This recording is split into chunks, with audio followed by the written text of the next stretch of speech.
Hello விவோஸ், இனி நம்ம Ben 10 omnivorous episode 2 part 1 தான் பார்க்க போகிறோம். கதையோட ஆரம்பத்தில் போன எபிசோடில் அந்த ரவுடி பசங்க தப்பிச்சு போயிருப்பாங்க. அவங்கள துரத்திக்கிட்டே நம்ம ரூக்கு பென்டன் துரத்திக்கிட்டே போயிட்டு இருக்காங்க. நம்ம பென்னுக்குலாம் ஒரே ஆச்சரியம், எப்படா சைலண்டாக அண்டர் கிரவுண்டில் இப்படி ஒரு நகரத்தையே கட்டி வச்சுக்கிறாங்க அப்படின்னு. அந்த ரவுடி பசங்களும் பட்டு வேகமாக ஓடிட்டு இருக்காங்க. பின்னாடியே நம்ம பசங்களும் துரத்திக்கிட்டே வந்துட்டு இருக்காங்க. அந்த சைபருக்கு மாதிரி ஒரு ரோபோட் இருக்கும் தெரியுமா, அது வந்து நம்ம ரூக்கு துரத்திட்டு இருக்கிறான். இன்னொரு பக்கம் நம்ம பென்னு வந்து அந்த கோழி தலையனையும் அந்த ஹெல்மெட் போட்ட ஏலியன் ஒருத்தருக்கும் தெரியுமா, அவனை துரத்திட்டு இருக்காங்க. அப்புறம் ஒரு கடத்தில் அந்த 3 ரவுடிகளும் ஒரு டனல் மாதிரி இருக்கும், அதுக்குள்ள ஓடிட்டு இருக்காங்க. நம்ம பென்னு பின்னாடியே ஃபாலோ பண்ணிட்டு போயிட்டு இருப்பான். அப்புறம் பென்னும் சரி ரைட் இதுக்கு மேலே ஓட முடியும்னு சொல்லிட்டு எக்ஸ்ட்ரா ரைட்டாக மாற பார்ப்பான். ஆனால் வாட்ச் மறுபடியும் வேலையை காமிச்சிடும். அவன் எனர்ஜியாக மாறிடுவான். அப்படியே அந்த ஓட்டையிலேருந்து எதை எச்சி துப்புற மாதிரி அந்த வேல்கோனை அப்படியே துப்பிடுவான். அந்த வேல்கோனை ஏதாவது ரைவல் ட்ராக் மாதிரி இருக்கும், அந்த இரும்புல பட்டு அதே அப்படியே பொசிங்கிரும். அப்புறம் கரெக்டாக அந்த ரூக்கு வந்து அந்த கோழி மேலே அப்படியே பாயிண்ட் அவுட் பண்ணி அப்படியே ஃபயர் அப்படி ஃபயர் பண்ணதில் அந்த கோழி தலை அப்படியே ஷாக் அடிச்ச மாதிரி அப்படியே அதை பிடிச்சிருது. நம்ம பென்னு பரவாயில்ல ரூக்கு, வேலைக்கு புதுசாக இருந்தாலும் நல்லா தான் பண்ணுற அப்படின்னு பென் சொல்ல, நம்ம பெண்ணு அந்த கோழி தலைங்கிட்ட போய் டே உண்மையை சொல்லு, இந்த காசுலாம் எதுக்காக கிட்ட வாங்குறீங்க, இதெல்லாம் யார்கிட்ட கொடுக்குறீங்க, உங்க தலை யாரு அப்படின்னு பென் கேட்கும் போது, ஐயோ கொஞ்சம் திரும்பி பாரியா அப்படின்னு அந்த கோழி தையன் சொல்லும் போது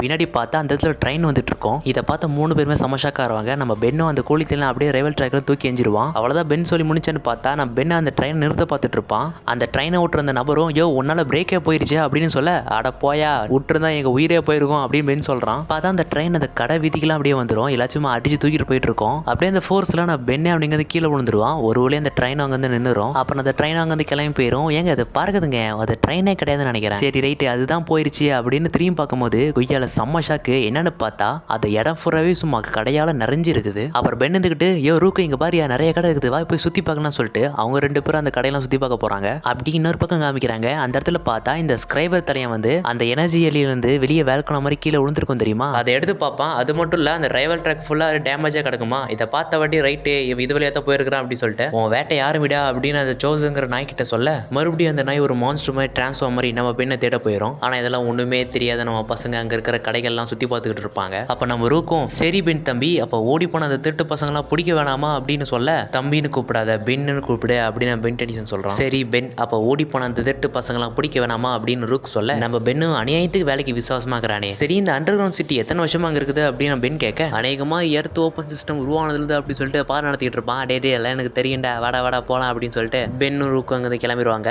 சமாளிக்கிறாராமா. பார்த்தா அந்த இடத்துல ஒரு கடைக்காரன் ஆக்டோபஸை பிச்சு போட்டு லாலிபப்னு சொல்லி வித்துக்கிட்டு இருக்கிறான். இதை பார்த்த பெண்ணும் ரைட்டு இதுக்கு மேலே பசி அடைக்க முடியாது, எனக்கு ஒன்று கொடுங்க அப்படின்னு கேட்க, அந்த கடைக்காரன் காரம் போட்டு வேணுமா இல்லை காரம் இல்லாமல் வேணுமா அப்படின்னு கேட்கறான். காரம் சும்மா தூக்கலாக இருக்கணும் அப்படின்னு பென் சொல்கிறான். குறுக்க கௌசிக்கு அந்த மாதிரி குறுக்க அந்த ரூக்கு வந்து இந்த பக்கம் 3 ரவுடி பசங்க ஓடினாங்களா அப்படின்னு அந்த கடைக்காரன் கிட்ட விசாரிக்க, அந்த கடைக்காரன் பயந்துக்கிட்டு இல்லை நான் யாரையும் பார்க்கல, எனக்கு எதுவுமே தெரியாது அப்படின்னு அவன் கடையை எடுத்துக்கிட்டு ஓட, நான் பென் எடுத்துக்கிட்டு யோ அந்த லாலிபப் வச்சு கொடுத்துட்டு போயா அப்படின்னு கூப்பிட்றான். இல்லை எனக்கு அதெல்லாம் தெரியாது அப்படின்னு அந்த கடைக்காரன் சொல்கிறான். யோ வந்து வாங்க வம்படியா நீ தாயா கூப்பிட்ட அப்படின்னு பென் சொல்ல, இல்லை நாங்கள் எதுவுமே விற்கிறது இல்லை, இங்கே நானே இல்லை அப்படின்னு சொல்லிட்டு அந்த கடைக்காரன் அங்கேருந்து ஓடி போயிடுவான். பென் இருந்துக்கிட்டு யோ உன்னை யாரையும் அந்த பேட்ச் எடுத்து காமிக்க சொன்னா அப்படின்னு கேட்க, நான் என்ன பண்ணுறது, நான் சாட்சியை தானே விசாரிச்சேன், யூகம் கூட கொஞ்சம் தப்பாக இருந்திருக்கலாம் அப்படின்னு ரூக் சொல்ல, நீ யூகம் பண்ணிட்டு இருக்கிற என் வயிற்றுல பூகமே நடந்துட்டு இருக்கிறா அப்படின்னு சொல்லிட்டு மறுபடியும் நம்ம ரூக்கும் பென்னும் அந்த கடை வழியில் நடந்து போயிட்டு இருக்காங்க. அப்போ தான் ரூக் ஒரு விஷயத்த சொல்கிறான். என்னன்னா இப்போதான் என் உலகத்திட்டு நான் வெளியே வந்த வாட்டி நான் பிளம்பர் ஏஜென்ட்டாகவும் மாறினேன். அப்புறமேட்டு என் சொந்த உலகம் ரெவானாக்கே நான் அமுச்சு விட்டாங்க. அங்கே இருக்கிற உணவுகள் எல்லாமே இந்த எலிலாம் வந்து சாப்பிடும், அது எல்லாத்தையும் துரத்தி விடுறது எங்களோட வேலையே அப்படின்னு ரூக் சொல்கிறான். அப்படின்னா அவன் ஊர் சாப்பாடுலாம் பாதுகாக்கிறதுக்காக தான் இந்த ஃபைட்டிங்லாம் கற்றுக்கிட்டியா அப்படின்னு பென் கேட்க, நீங்கள் நினைக்கிற மாதிரி அந்த எலிகளை ஒன்றும் சின்னதாக இருக்காது, உங்கள் ஊர் காண்டாம் இருக்க சைஸில் இருக்கும் அப்படின்னு ரூக் சொல்கிறான். அப்படியே அந்த சீனை கட் பண்ணி இந்த சோசருங்க நாய் ஒரு மான்ஸ்டர் உருவாயிருக்கும் தெரியுமா, அது அவங்க மோப்பெல்லாம் பிடிச்சி அவங்க இந்த பக்கம் தான் போய்க்கிறாங்கன்னு சொல்லிட்டு நம்ம பெண்ணை தெரியும் வந்துகிட்டு இருக்கோம். அப்படியே அந்த பக்கம் பார்த்தா நம்ம ரூக் வந்துக்கிட்டு நம்ம வெட்டியாக சுற்றுறதோட அந்த கிரிமினலை போய் பிடிக்கலாம்ல அப்படின்னு பென் கிட்ட சொல்ல, பென் இருந்துக்கிட்டு ஹே கூலாரு மேன், நாம தேடுற வில்ல அவனே தெரியும் நம்மளே வருவான், வந்து பென் டெனிசன் என் பிளான் நீ எல்லாத்தையும் காலி பண்ணிட்டேன் அப்படின்னு வந்து சொல்லுவான். அப்புறமேட்டு அவனை பிடிச்சி போட்டு பழக்க வேண்டியதுதான் அவ்வளோதான் அப்படின்னு பென் சொல்ல,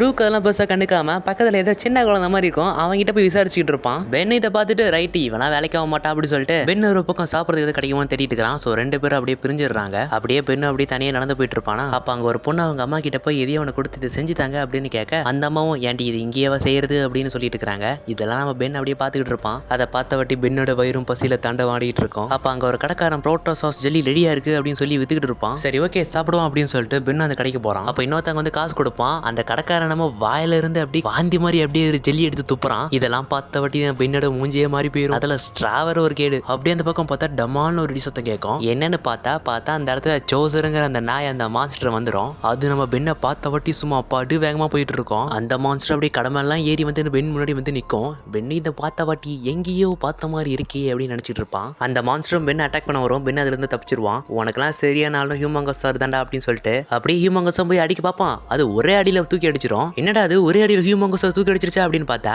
அது ஹியூமங்கஸ் எல்லாம் கிடையாது. வந்தது பார்த்தா வாட்டர் ரிசார்டு. அப்புறம் என்ன அந்த மாஸ்டர் பென்னு சும்மா சுத்தி சுத்தி சண்டை போட்டுக்கிட்டு இருப்பாங்க. இதெல்லாம் அந்த ஸ்கிரைபர் வில்ல பையன் பார்த்துக்கிட்டு தான் இருப்பான். நம்ம பென்னும் தனியா வச்சு சும்மா பீச்சு பீச்சு நடிச்சுக்கிட்டு இருப்பான். ஆனா அது திரும்ப திரும்ப வந்துகிட்டு தான் இருக்கும். நம்ம ரூக் வந்துகிட்டு இதை நானே பாத்துக்கிறேன் பென் அப்படின்னு சொல்ல நம்ம பென் வந்துகிட்டு இல்ல நான் இதை சோலோவே பாத்துக்கிறேன் அப்படின்னு சொல்லுவான். பென்னும் தண்ணியை வச்சுலாம் அட்டாக் பண்ணுவோம். ஆனா அந்த மான்ஸ்டர் நம்ம பென்னை பிடிச்சி போட்டு அடி அடி நடிச்சுக்கிட்டு இருக்கும். நம்ம ரூக்ல அதை பார்க்க கூட முடியாது. ஏன்னா அந்த அளவுக்கு அடி பயங்கரமா இருக்கும். யோ நான் என்ன அவுத்து போட்டு ஆடிட்டு இருக்கிறேன் வந்து காப்பாத்தியா அப்படின்னு பென் சொல்ல இதை நீங்களே பாத்துக்கிறீங்கன்னு தானே சொன்னீங்க அதனால தான் நான் தலையிடாம இருக்கிறேன் அப்படின்னு ரூக் சொல்ல யோ அது அப்பயா இப்போ வந்து காப்பாத்தியா அப்படின்னு பென் சொல்றான். ரூக்கும் கண்ணை வச்சு அந்த மான்ஸ்டர் ட்ரெயின் பண்ணுவான். அப்படி ஆடாம அசையாம இருங்க அப்படி சொல்லுவான். அந்த மான்ஸ்டர் பென்னை கொதறி போறதுக்கு ரெடியா இருக்கும். கரெக்டா நம்ம ரூக்கு ஃபயர் பண்ண அது அப்படியே கயிறு மாதிரி வந்து அது வாயை சுத்திக்கும். பென்னும் சூப்பர் ராமாப்ல நெத்தி அடி அப்படின்னு சொல்றான். ஆனா அந்த மான்ஸ்டர் வாயை போலந்தே அதை பிச்சிருச்சு. அது அப்படியே இக்கிரி குச்சிலாம் வந்து அட்டாக் பண்ணும். நம்ம ரூக்கு கண்ணை வச்சு சும்மா கண்ட மணிக்கு ஷூட் பண்ணுவான். அதை அசால்ட்டா வாழை வச்சு தடுத்துரும். கரெக்டா அந்த மான்ஸ்டர் நம்ம ரூக்கு கடிக்க வருமா கரெக்டா பென் வந்து அவன் பின்னாடியே வாழை பிடிச்சிருவான். இதெல்லாம் பார்த்து அந்த வில்ல பையனும் என்னது ஒருத்தனை எதிர்த்து 2 பேரா இதெல்லாம் தப்பாச்சே அப்படின்னு சொல்லிட்டு அவன் வாயிலே விசில் ஊதுவான்.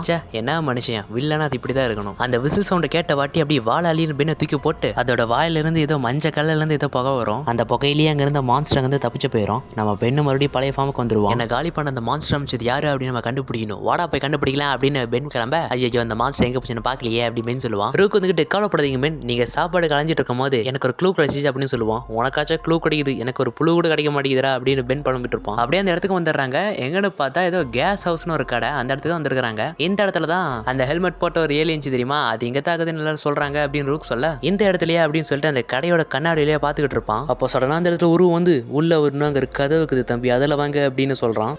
சரி சரி எனக்கு தெரியும் அப்படின்னு சொல்லிட்டு நான் வர வரைக்கும் வேணா இங்கே இருக்கிறீங்களா ஏன்னா உள்ள பாய்சன் கிளாஸ் எல்லாம் இருக்கும் அப்படின்னு சொல்லிட்டு இருக்கும் போதே ரூக்கு மாஸ்க் எல்லாம் போட்டுக்கிட்டு நீ வரலையா அப்படின்னு கேட்கறான். யோ என்னையா கொஞ்சமாச்சும் வெயிட் பண்ணியா அப்படின்னு பென் சொல்ல ரூக்கு சும்மா கதை உடைச்சிட்டு உள்ள போய் நாங்களா பிளம்பர்ஸ் ஏஜென்ட் அப்படின்னு சொல்லுவான். நம்ம பென் அப்படியே ஏலியன் ஃபார்ம்ல உள்ள வந்து எதுக்கு எடுத்தாலும் சும்மா பேட்ச் எடுத்து காமிக்காதடா நம்ம ஒன்னும் போலீஸ்காரங்கள அப்படின்னு சொல்றான். பென் அவன் பார்வை வச்சு அப்படியே சுத்தி அங்க இருக்கிற மொத்த கேஸ் அப்படியே வெளியே போயிடும். அந்த கேஸுக்குனாலதான் உயிரோடய இருக்கிறாங்க அது இல்லைன்னா ஸ்ட்ரைட்டா பரவாயில்ல தான் நமக்கு பேச்செல்லாம் கிடையாது வீச்சு தான் அப்படின்னு பென் சொல்ல நம்ம ரூக் பார்த்தீங்கன்னா இந்த திட்டு மேலே கண்டுபிடிச்சிருவான். அவனும் ஓடுவான் 2 பேரும் ஒட்டுக்கா சேர்ந்து லாக் பண்ணிடுவாங்க. அவன் தலையில ஹெல்மெட் வர வச்சிருப்பான் தெரியுமா அது வந்து ரூக் எடுத்து வச்சுப்பான். பென்னுக்கிட்டே சரி சொல்லு உன் தலைமை யாருன்னு சொல்லு அப்படின்னு பென் கேட்க அவனும் யோ எப்படி என்னால பேச முடியும் என்னால மூச்சை விட முடியலையா மூச்சு விட தான் பேச முடியும் அப்படின்னு ஹெல்மெட் தலையை சொல்ல சரி அப்ப மூச்சுக்கிட்டே பேசு அப்படின்னு ரூக்கு வர ஹெல்மெட் அவன் தலையில போட்டுருவான். அதை போட்ட வாட்டி சும்மா சருன்னு அங்க இருந்து ஓடி தப்பிச்சு போயிடுவான். பின்னாடியே நம்ம பசங்க சும்மா வேகமா துரத்திட்டு வருவாங்க. இவனை ஃபாலோ பண்ணிட்டே பின்னாடி போனோம்னா அவன் இடத்துக்கு போயிடலாம் அப்படின்னு ரூக் சொல்றான். அப்படியே அவங்க இடத்துக்கு காமிக்கிறாங்க. கொய்யால அங்க ஏகப்பட்ட பாம்பு இருக்குது அது எல்லாமே வெடிக்கிறதுக்கு தயாராகுது அப்படின்னு இந்த மொட்டை பையன் கிட்ட சொல்ல அவனும் அவன் இன்னொரு பாஸ் கிட்ட சொல்லுவான். கொய்யால அவங்க கிட்ட 2 தலை இருக்குது. அப்பதான் அந்த பாஸ் சொல்றான் இங்க இருக்கிற எல்லா பாம்பையும் எடுத்து நீ மேலே கொண்டு போ சிட்டியில் இருக்கிற எல்லா இடத்துலயும் இந்த பாம்பை வை அப்படின்னு சொல்ல ஆனா அந்த 2 தலை இருந்துகிட்டு